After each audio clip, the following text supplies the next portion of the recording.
하나님의 은혜와 평강이 여러분과 함께 하시기를 바랍니다. 특별히 어제까지 겨울 수련회가 진행되었습니다. 내 가운데 잘 끝이 났습니다.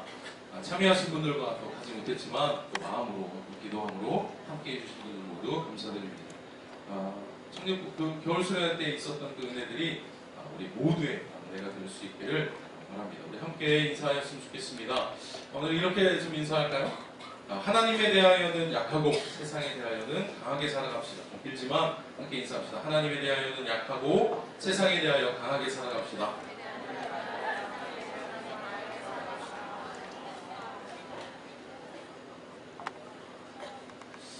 네, 방금 나눴던 이 인사말이 이번 수련회 때 나눴던 이야기였는데 특별히 오늘부터 이제 매일의 영성 말씀 시리즈를 시작하려고 합니다.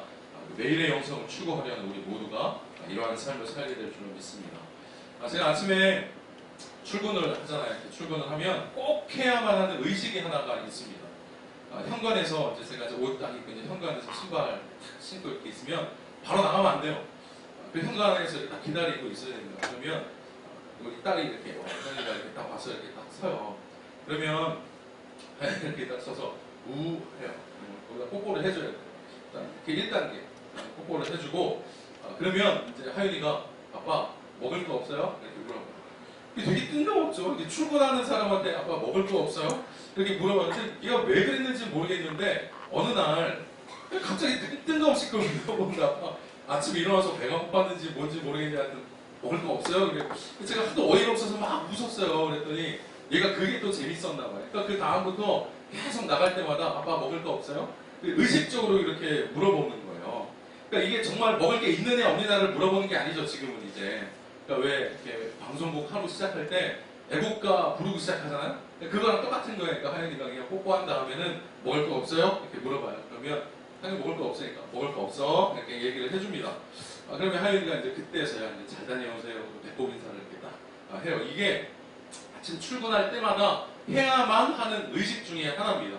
근데 제가 하루는 늦었어요. 지금 출근 시간이 좀 늦어가지고 옷 막 후다닥 입고 이렇게 받고 이렇게 딱 신발 신고 확 나갔어. 했더니 계단을 내려가는데 저 위에서 얘가 울부짖는 소리가 막 들리는 거예요.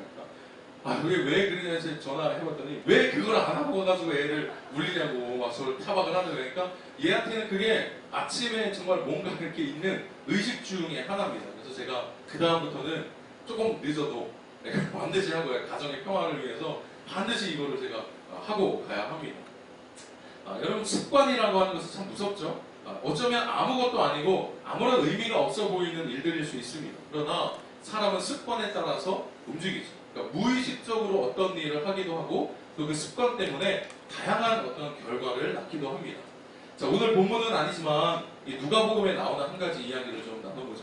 미안한데 이거 지금 안 춥죠? 덥죠? 이거 좀 꺼주세요. 누가복음에 나오는 이야기가 있습니다. 부자와 거지 나사로의 이야기를 아마 여러분 한 번씩은 다 들어보셨을 겁니다. 근데 성경이 거지 나사로에 대해서 이렇게 묘사를 하고 있습니다. 제가 읽어보죠.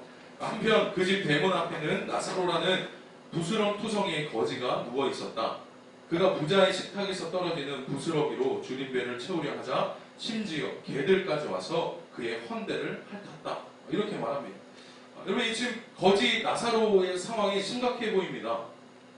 개들이 와서 그의 헐어있는 곳, 그러니까 뭐 상처나 뭐 이런 곳을 지금 핥고 있다는 거예요. 근데 여러분 모기가 와서 여기만 앉아도 우리가 이렇게 치우잖아요. 근데 개가 와서 자기 상처를 핥고 있는데도 가만히 있었다. 이게 무슨 의미일까요? 그러니까 그만큼 개를 쫓을 기운도 없을 만큼 굉장히 힘들고 어려운 상황, 그러니까 죽기 직전의 상황에 있었다. 이런 말인 거죠.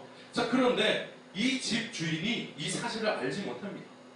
뭐 모를 수도 있죠. 문 앞에서 그런 거니까 모를 수도 있는 거 아닌가 할 수도 있지만 더 주요한 원인은 다른 곳에 있습니다. 이 부자에 대해서 묘사한 구절을 보죠. 이렇게 표현했습니다. 그는 값진 옷을 입고 날마다 즐기며 호화스럽게 살았다. 자, 여기서 주목해야 할 이 단어가 바로 날마다입니다. 왜 부자가 그 자기 집 앞에 와서 이렇게 있는 그 거지를 발견하지 못했을까요? 그는 날마다 즐기며 사는 것에 정신이 팔려 있었기 때문에 보지 못했던 것이죠. 여러분 내가 어떤 사람인지 판단할 수 있는 기준이 있습니다. 그러니까 여러분이 내가 도대체 어떤 사람이지? 라고 하는 것을 판단하고 싶다면 그건 별로 어렵지 않습니다. 그것은 내가 날마다 무엇을 하고 있느냐를 살펴보면 됩니다. 그러니까 내가 선택한 것, 내가 선택한 게 곧 나예요. 그러니까 여러 가지 선택할 수 있는 것 중에 내가 이거를 선택하였다면 그것을 선택한 것이 곧 나죠. 그리고 내가 머물러 있는 곳이 주로 어디인가를 보면 됩니다. 그러니까 주로 내가 어디를 가지? 이렇게 보면 그게 곧 나예요. 그러니까 내가 날마다 즐기는 것이 곧 나이고 내가 날마다 행하고 있는 것이 곧 나다. 이렇게 이야기할 수가 있겠습니다. 여러분, 그래서 제가 간혹 연애나 결혼 상담을 할 때 청년들한테 하면서 해주는 말이 있어요. 가능하면 그 사람과 사계절을 한 2번 정도 경험해봐라. 이게 뭔 말입니까? 그러니까 물리적으로는 2년이라고 하는 시간이죠. 근데 사계절을 2번 경험해봐라 라고 하는 말은 물리적으로 2년의 시간을 좀 보내봐라 하는 말이 아니라 그 사람이 어떤 사람인지를 좀 분명하게 알고 나서 결혼을 결정해야 된다. 뭐 이런 이야기입니다. 그러니까 그 사람이 무엇을 선택하는지, 또 어디에 주로 머물고 있는지, 또 그 사람이 즐기고 있는 것은 무엇인지, 하는 짓은 좀 어떤지, 이 계절이 변함에 따라서 그 사람을 잘 지켜봐야 한다는 말이죠. 왜 그래요? 처음에 연애할 때는 이게 잘 보이질 않아서 그래요. 연애할 때는 자기를 더 많이 감추죠. 좋은 것만 보여주고 싶어 하고 말이죠. 또 나도 좋은 것만 보고 싶어 하는 성향이 있어요. 그래서 이게 처음에는 잘 보이지는 않는 겁니다. 자, 그러나 서로 마음이 좀 편안해지고 일상에서의 모습이 이제 보이기 시작하는 때가 있죠. 제 생각에 그때가 한 2년여쯤 됐을 때인 것 같아요. 그러니까 청년들 이렇게 가만히 보면 한 연애를 한 2년 정도 했을 시점이 위기야. 그러니까 그거를 잘 넘어가면 보통 결혼까지 이어지는데 그거를 못 넘어가. 그러니까 그때가 이제 이 사람에 대해서 알 만큼 다 알았을 때였기 때문에 이게 알았을 때니까 근데 그게 꼴보기 싫어. 그거를 내가 도저히 받아줄 수가 없어. 그럼 뭐 이제 헤어지게 되는 거죠. 그러니까 그 사람의 진가는 평상시 일상의 모습. 그러니까 날마다 그 사람이 편안하게 하고 있는 그 모습이 바로 그 사람의 진가라 이야기할 수 있겠습니다. 여러분, 날마다의 힘이 있습니다. 날마다. 자, 그래서 습관을 고치면 삶에 많은 유익을 얻는 것이 당연한 것이죠. 신앙적으로도 그렇습니다. 내가 어떤 습관을 가지고 있느냐에 따라서 많은 것이 달라질 수 있습니다. 그것을 잘 보여주는 인물이 오늘 우리가 읽은 이 다니엘입니다. 여러분, 다니엘이 우리가 읽은 말씀의 상황을 좀 보면 이렇습니다. 다리오라고 하는 새로운 왕이 등극을 했어요. 근데 이 다리오가 총리 3명을 이제 뒀어요. 3명을 세웠어요. 그래서 전국을 다스리게 한 거죠. 근데 그 중에 한 명이 다니엘이라고 하는 사람인데요. 왜 다니엘이 대단한 사람입니다. 나라가 3번 바뀔 동안 총리직을 계속 유지했던 사람이 대단하죠.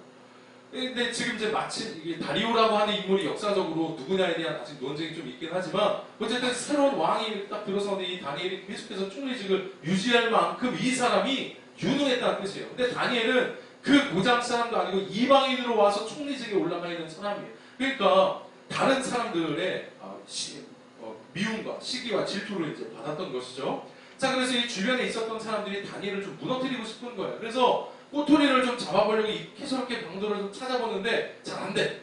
왜 그래요? 그 다니엘이 너무 유능하니까. 일을 너무너무 잘하니까 왕에게 인정을 받았던 것이죠. 그래서 이거 어떻게 할까 하다가 꾀를 한 가지 내었습니다. 이거는 다니엘이 정말 이제 어떻게 할 수가 없다 하는 꾀를 내었는데 이게 뭐냐면 왕을 꼬드긴 거예요. 신하를. 왕을 꼬드겨서 앞으로 30일 동안에는 다른 왕이나 아니면 자기가 믿는 다른 신에게 절대로 무엇을 구하지 못하게 하는 금령을 내려주십시오. 이렇게 하는 거예요. 그러니까 왕이 처음 이제 등극해서 있으니까 자신의 어떤 위험을 알리기 위해서 다른 신이나 다른 왕에게 어떠한 것도 구하지 말라고 하는 명령을 전국에 이제 내리게 된 거죠. 그런데 다니엘은 이게 잘 걸리는 거죠. 항상 하나님을 향하여서 예배하고 기도하던 사람이었는데 이제 이 신하들은 다니엘 분명히 이제 여기에 걸려 넘어질 거다 이렇게 생각을 했었습니다. 그래서 만약 이거를 어기게 되면 다니엘은 사자굴에 들어갈 수밖에 없는 그런 상황에 있었습니다. 여러분, 그런데 이것에 대한 다니엘의 반응이 이렇습니다. 오늘 10절 말씀을 좀 보죠. 같이 한번 읽겠습니다. 자, 읽겠습니다. 시작.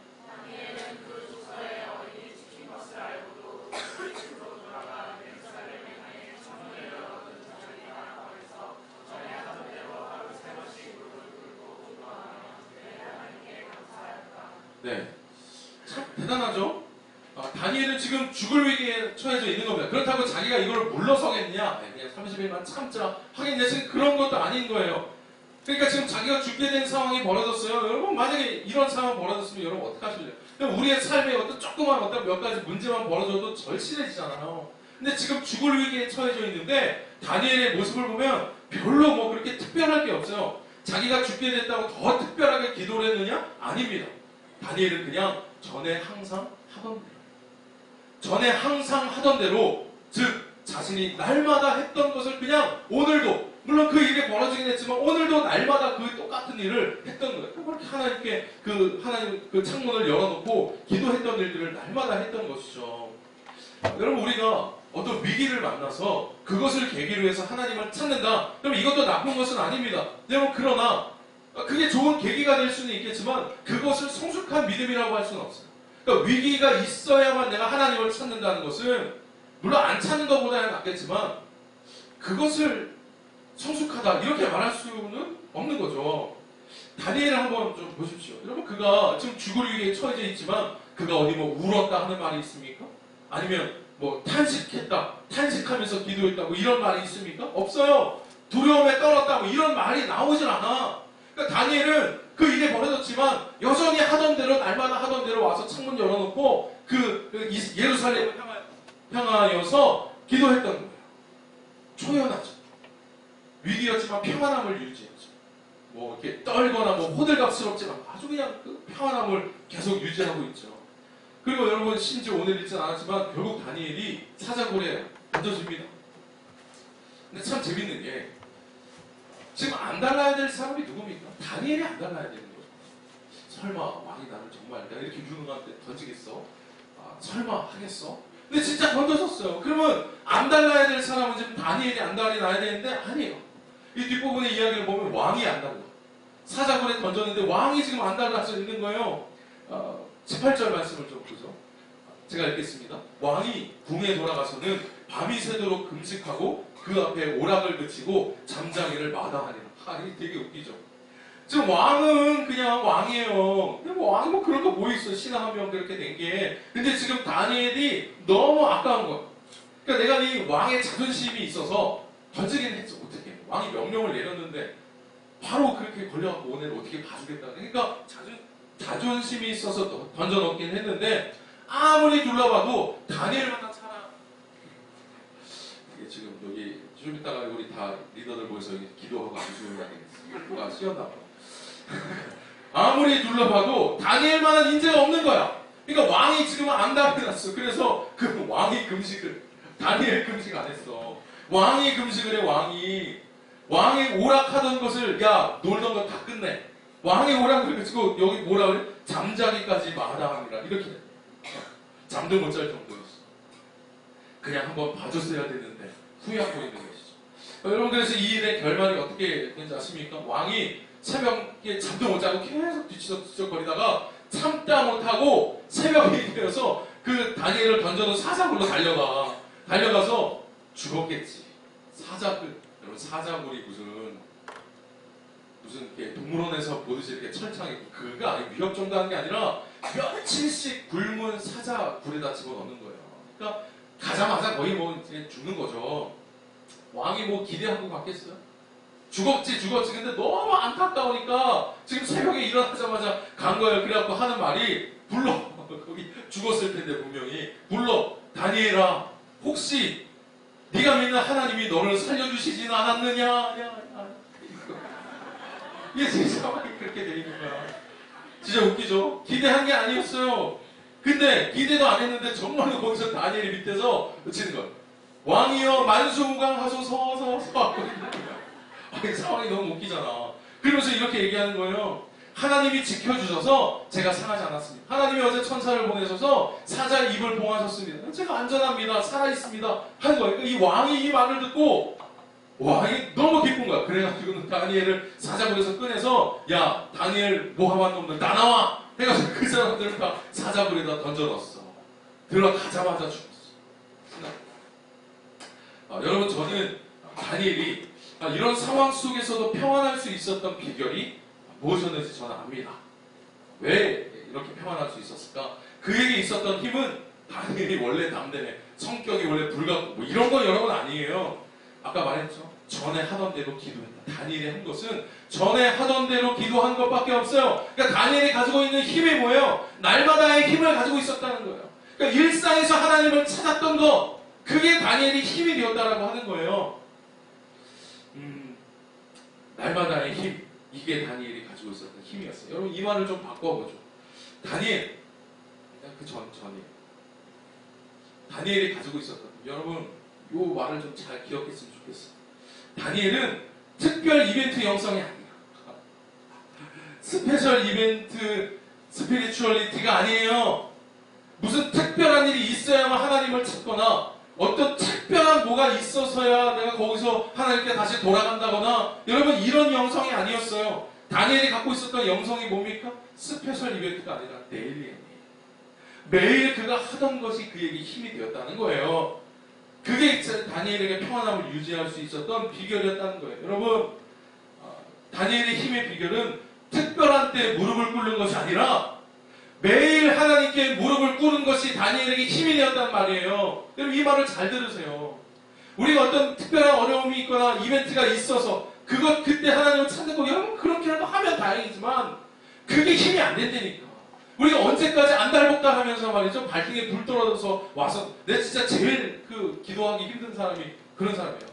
와갖고 기도해 주세요 했는데 기도할 시간이 없어. 그러니까 예를 들어서 내일 모레 시험 봐야 되는데 와가지고 기도해 주세요 하면 뭐 어떻게 하라고. 그러니까 와가지고는 기도해달라고 하는 게 이미 뭐 임박해가지고 이제 그것을 결정할 수밖에 없을 때가 와서야 와가지고 말이죠, 그게 해달라고. 그래서 그게 분명히 내가 보기엔 최선이 아닌데 떠밀려서 그거를 선택할 수밖에 없는 이런 사람들이 있어요, 여러분. 왜 그러겠어요? 데일리 영성이 없는 거예요. 매일의 영성이 없기 때문에 그런 거예요. 여러분 그리스도인으로 살아가다 보면 용기가 필요한 순간들이 참 많이 있을 겁니다. 습관을 바꿔보려고 하다가도 상황이 참 두렵게 느껴지기도 하고, 머리로는 아닌 줄 알아도 내 속에 어떤 영적인 힘이 없다, 이런 게 느껴질 때가 있을 겁니다. 그러나 여러분 어떻게 보면 그게 당연한 거예요. 그러니까 우리가 삶을 살아가면서 어떨 때는 참 버겁다, 참 힘들다, 참 어렵다, 뭐 이런 이제 생각들을 할 텐데 그게 여러분 당연합니다. 성경에서 말하는 것도 우리가 이 세상을 그냥 뭐 아무것도 없는데 그냥 승리하면서 그냥 갈 때마다 승리하면서 살아갈 수 있다고 말 안 해요. 세상의 유혹 시험이 내게 몰려와. 근데 나에게는 그것을 이길 수 있는 힘이 없대요, 여러분. 성경도 우리에게 힘이 없다라고 말해요. 그러나 성경이 우리에게 알려주는 것이 있죠. 이것들을 이겨낼 수 있는 방법이 있다라고 말하고 있어요. 그러니까 나로서는 그 힘이 없으나 내가 하나님의 능력을 구하며 살아갈 때에는 이길 수 있다는 거예요. 여러분들 그 하나님의 능력을 힘입어서 살아가는 것은 특별 이벤트 영성 갖고 되지 않는다는 거예요. 매일 내가 하나님을 찾는 것이 우리에게 힘이 된다라고 하는 거예요. 이겨낼 방법 날마다. 저를 이렇게 좀 따라해 보시죠. 용기는 성격이 아니라 영성에서 나온다. 여러분이 세상을 부딪히면서 살아갈 때 정말 그리스도인처럼 살고 싶습니까? 여러분이 선택하는 것이 두렵지 않게 이것을 하나님 원하시는 것을 선택할 수 있는 그런 담대함을 갖고 싶으십니까? 여러분 그것은 성격 갖고 하는 게 아니라 여러분의 영성 가지고 하는 것입니다. 무섭다, 두렵다, 안 된다, 못한다, 여러분 이렇게만 이야기할 것이 아니라 여러분 날마다 말씀을 좀 읽고 기도하면서 여러분 좀 그런 여러분의 힘을 좀 채우세요. 그래서 세상을 이기고 하나님의 인도하심을 받는 비결이 나의 일상성에서 나와야지 정상인 거예요. 내가 평상시에 이것을 이길 수 있는 힘을 비축해 두고 있는 것이 정상이라는 이야기예요. 위기가 와서야 그제서야 하나님을 늦어요, 여러분. 늦어. 그거 안 돼. 일상성에서 우리의 힘이 나와야 합니다. 자꾸 어떤 특별한 이벤트를 의지하려고 하는 것은 우리가 미성숙하다는 증거입니다. 사도행전에 나오는 초대교회의 모습을 보면 이게 딱 나와 있어요. 예수님의 명령대로 약 120명의 제자들이 다락방에 모였습니다. 그래서 기도했죠. 예수님이 거기서 기도하라고 했으니까. 그래서 내가 너에게 보낼 성령, 그 성령이 오실 때까지 거기서 기도해라. 이야기했더니 120명이 거기서 기도했습니다. 근데 그 성령이 임하시는 그 장면을 이렇게 기록한 부분이 사도행전에 나오는데, 야, 진짜 기가 막혀요. 한번 좀 보여주세요. 제가 한번 좀 읽어볼게요. 그런데 갑자기 하늘에서 강한 바람이 세차게 부는 것 같은 소리가 나더니 그들이 앉아있던 온 집안을 가득 채웠다. 그리고 혀처럼 생긴 불이 나타나더니 그것이 갈라져 각 사람 위에 닿았다. 그러자 그들은 모두 성령이 충만하여 성령께서 주시는 능력으로 그들도 알지 못하는 외국어로 말하기 시작했다. 야, 정말 기가 막힌 일이 나타나는 거야. 야, 성령을 내가 너에게 보내줄 테니까 기도해. 이 사람들 정말 열심히 기도했더니 드디어 성령이 임하셨어요. 근데 그것을 묘사하는 게 이런 거죠. 혀처럼 생긴 불이 나타나더니 그것이 갈라져 각 사람 위에 닿았다. 아, 몇십 명의 사람 위에 뭐가 보였어. 뭐가 닿았대. 야, 저도 비슷한 경험이 있어요. 내가 예전에 전도사 시절에 찬양 인도를 하는데 그날따라 너무 은혜, 내가 찬양 인도를 하는데 너무 은혜 막 기타 치면서 부르고 있는데 땀이 막 이렇게 막 나는데 갑자기 찬양 막 부르고 있는데 등이 갑자기 시원하게 뭐가 이렇게 내가 찬양하면서 야, 드디어 나도 이런 경험을 나도 한번 해보는구나.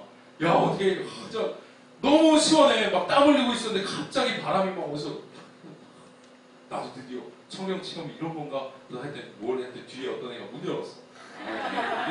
시원해. 그런 거 이상한 얘기 죄송한데 여러분 사도행전에 나오는 저 사건은요 이후로 저런 사건이 나타나진 않아요.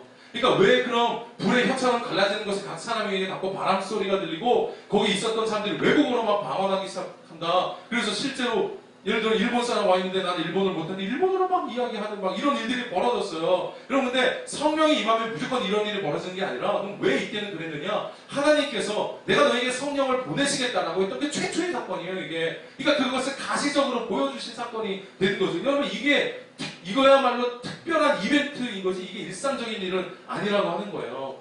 그러니까 초대교회에 성령이 임하신 사건은 정말 특별한 사건입니다. 성령의 임재가 무조건 이런 식으로 이루어지는 게 아니라 하나님의 약속이 이루어졌다라고 하는 것을 가시적으로 보여주시는 아주 특별한 이벤트였던 것이죠. 여러분 그런데 이들은 이 특별한 사건을 추억하면서 살지 않았습니다. 이게 얼마나 대단합니까? 대단한 사건을 참여했는데 거기에 매달려서 살지 않았다는 거예요. 아, 그때 참 대단했지. 야, 그때 나 정말 뜨거워서 내가 막 이랬지. 그것을 추억하면서 살지 않았어. 이들은 그 특별함의 경험을 일상으로 돌려놨어요. 그 특별함의 경험을 일상으로 이어놨어요. 사도행전 2장 46절 말씀을 보죠. 같이 한번 읽어보겠습니다. 함께 읽습니다. 시작.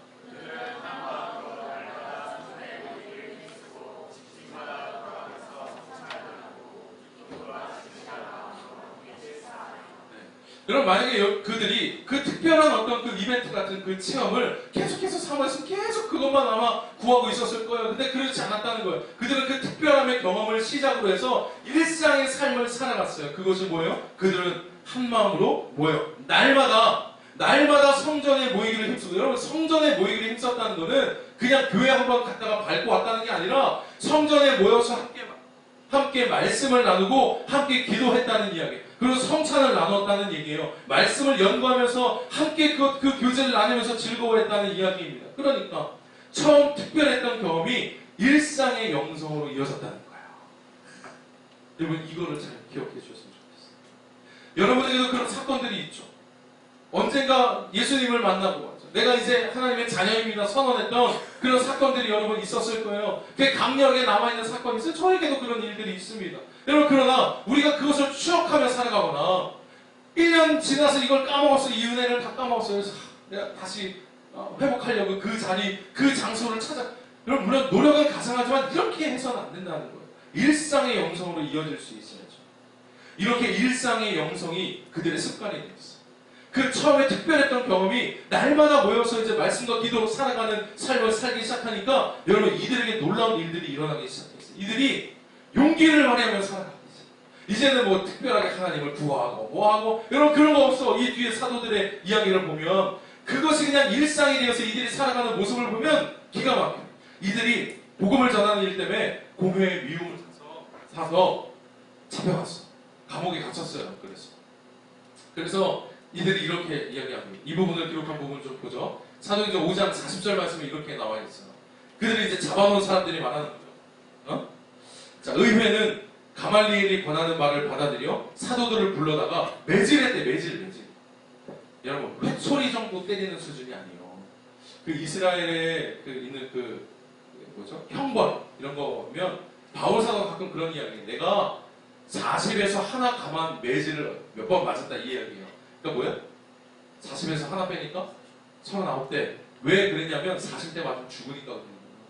그러니까 죽기 직전까지 때렸다는 얘기예요. 여러분 매질이 일로 와 해서 무슨 왼쪽이 이렇게 때리는 정도가 여러분 아닌 거예요. 그러니까 이들은 매질을 당한 후에 너희 더 이상 예수님의 이름으로 말하지 마. 그리고 명령하고 놓아줬다는 거예요. 여러분 이게 얼마나 두려운 일입니까? 근데 여러분 제자들이요 여기에 굴하지 않는 사람들이 되었어. 얼마나 이렇게 반응합니다. 사도들은 예수님을 위해 모욕당할 만큼 가치 있는 자로 여김을 받게 된 것을 기뻐하며 의회에서 나왔다. 야, 내가 매질을 당했어. 내가 예수님 십자가에 달려서 고난당하신 것 비슷한 그런 고난을 내가 당했어. 그러면서 기뻐하면서 이 사람들이 나왔어. 그러면서 또 복음을 전하기 시작해. 여러분 이런 용기가, 이런 힘이 어디에서 나왔다는 얘기예요. 그 처음에 성령을 체험했던 그 사건이 아니에요. 날마다 성전에 모여서 그들이 성찬을 나누고 말씀을 연구하고 말이죠. 그것이 나의 양식이 되어서 이제는 내가 뭐 그런 일이 있어서 감옥에 갇혔다고 해서 특별하게 하나님께 기도하고 이렇게 하지 않아도 오히려 매질을 당해도 내가 드디어 이렇게 인정받는 복음 전하는 사람이 됐어 하고 기뻐하면서 나올 정도의 사람이 되었다는 거예요. 용기가 어디에서 나옵니까? 여러분, 세상을 거스르고 말씀대로 살아갈 힘이 어디에서 나올까요? 특별한 곳에서 찾을 것이 아니라 여러분의 일상에서 찾아야 돼요. 특별한 어떤 것을 통해서 힘을 얻겠다 생각할 것이 아니라 여러분의 일상에서 매일같이 하나님과 교제하는 것이 쌓여서 그것이 여러분의 영성이 되게끔 만들어야 한다는 말입니다. 특별한 은혜가 있습니까? 좋습니다. 그것을 매일의 영성으로 이어가시기를 바랍니다. 여러분이 일상에서 하나님을 붙잡으면 그제서야 평안함을 느낄 수 있어요. 호들갑스럽지 않을 수 있어요. 발등에 불 떨어졌으면 그냥 불 떨어진 거죠. 꺼주시던지 뭐 발이 하나 뭐 타든지 하겠지. 이게 좀 이상하지만 호들갑스럽지 않게 살아갈 수 있어요. 이번 수련회 때 이런 이야기를 했어요. 우리가 아까 인사하기도 했지만 하나님에 대하여는 약해지고 세상에 대하여는 강하게 삽시다 하는 이야기를 했습니다. 이 말을 우리 모두가 좀 공유할 수 있으면 좋겠어요. 여러분 날마다의 힘, 그 매일의 영성에 저렇게 살아갈 수 있는 힘의 비결이 저기에 있습니다. 하나님에 대하여는 약해지고 세상에서는 강하게 살아가기를 원하는 그런 용기를 가지고 살아갈 수 있는 우리 청년들이 되고 싶다면 여러분 날마다의 힘을 키우시기 바랍니다. 매일의 영성의 힘을, 그 영성을 키우시기를 바랍니다. 특별히 3월, 뭐 3월이나 해봤는데 2주밖에 남지 않았는데 3월부터 우리 청년부 모두가 함께하는 사도행전 큐티가 시작될 겁니다. 이번에 그 사도행전 말씀을 함께 공유하고 읽고 묵상하는 것이 이게 혼자 하면 좀 어렵고 힘들 수 있겠지만 우리가 같이 하는 일이 좀 되었으면 좋겠습니다. 그래서 우리 모두가 몇 살 예전에는 작년까지는 큐티클럽 해봐야 맨날 30명 되는 사람들 내가 그나마도 잘 안 했던 것 같긴 하지만 어쨌든 그렇게 했는데 이번에는 그게 아니라 우리 모두가 같은 책을 가지고 같은 본문을 읽으면서 함께 좀 큐티를 해나갔으면 좋겠습니다. 그래서 이 날마다의 힘을 함께 키워나갈 때에 하나님에 대하여는 우리가 약해지고 세상에 대하여는 강하게 살아갈 수 있는 그 힘이 우리의 매일의 영성에서 나오게 될 줄로 믿습니다. 네, 좋습니다. 우리 잠깐 기도하겠습니다. 하나님,